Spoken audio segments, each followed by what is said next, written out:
جب رب کی مدد نہ آئے تو بندہ ثوابی سے اڑتا ہے ہیلی کاپٹر میں اور اس کے آتے ہوئے اپنے کارکنوں کو کہتا ہے کہ تم ڈی چوک میں پہنچو، میں پیچھے کھڑا رہوں گا۔ ہمارے قائد نے ہماری یہ تربیت کی نہیں ہے۔ ہمیں یہ کہنے کی ضرورت نہیں پڑتی کہ آگے سے رستہ صاف کرو، ہم ابھی میلوں پیچھے ہوتے ہیں تو فتح کا جھنڈا پہلے وہاں گاڑ دیا جاتا ہے۔ میں اس لیے بتا رہا ہوں آپ کو کہ کبھی اپنی گنتی کے اوپر ناز نہ کرنا، کبھی اپنے مال و زر کے اوپر ناز نہ کرنا۔ اگر ہمیں ناز ہے تو اللہ اور اس کے رسول کی نصرت کے اوپر ناز ہے۔ ہم اس یقین سے نکلتے ہیں کہ ہم تعداد میں تھوڑے ہوں، ہم تعداد میں چند رہ جائیں، لیکن اللہ تعالیٰ ہمیں ذلیل نہیں ہونے دے گا۔ اللہ تعالیٰ ہمارے ذلت کے توق ہمارے گلے میں نہیں ڈالے گا، کیونکہ ہم اس کے آسرے پر نکلے ہیں، اس کے یقین پر نکلے ہیں۔ اور جس کو سہارا ہو بوٹوں کا، اور جس کو سہارا ہو چند تاجروں کا، جس کو سہارا ہو چند بلیکیوں کا، اس کے ساتھ تو یہ ذلت ابھی تھوڑی ہے۔ وہ کہتا تھا میں نے کسی کے اوپر شیل نہیں برسائے۔ میں نے کہا ابھی تجھے بتایا ہی نہیں گیا شیل برسانے والے۔ یہ جو تیرے دائیں بائیں کھڑے تھے نا، باخدا ایک وہ شیل جو ہمارے اوپر تم نے فرانس سے منگوا کر، اسرائیل سے منگوا کر چلائے تھے، ایک تمہارے کنٹینر کے اوپر چلتا، تجھ سمیت کوئی نظر آ جاتا تو ہم جرمدار ہوتے۔ اور ہمارے وہ کیا کہتے ہیں، چے نسبت خاک راب عالم پاک، ہمارے کارکنوں کی اس کے کارکنوں سے نسبت، یہ تو کوئی تعلق ہی نہیں بنتا نا، یہ تو کوئی چیز ہی نہیں بنتا۔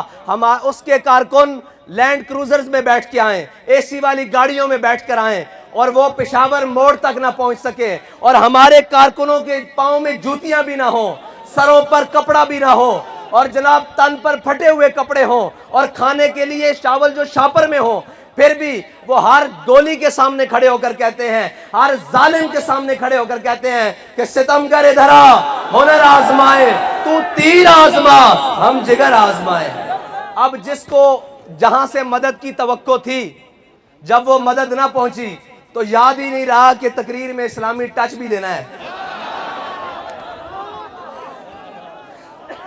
جب اسلامی ٹچ دینے کی بات آئی تو میں نے کہا یاد رکھنا اسلام ٹچ سے نہیں آتا۔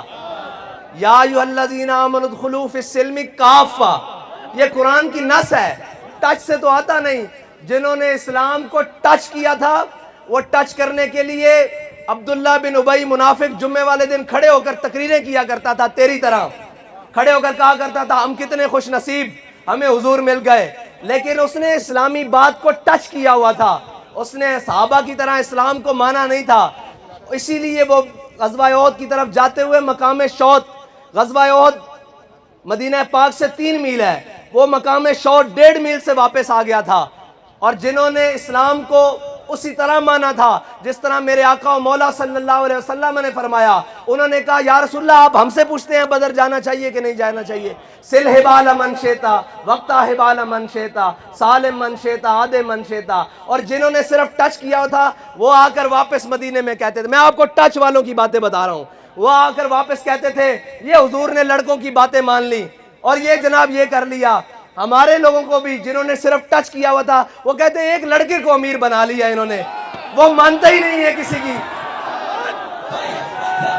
میں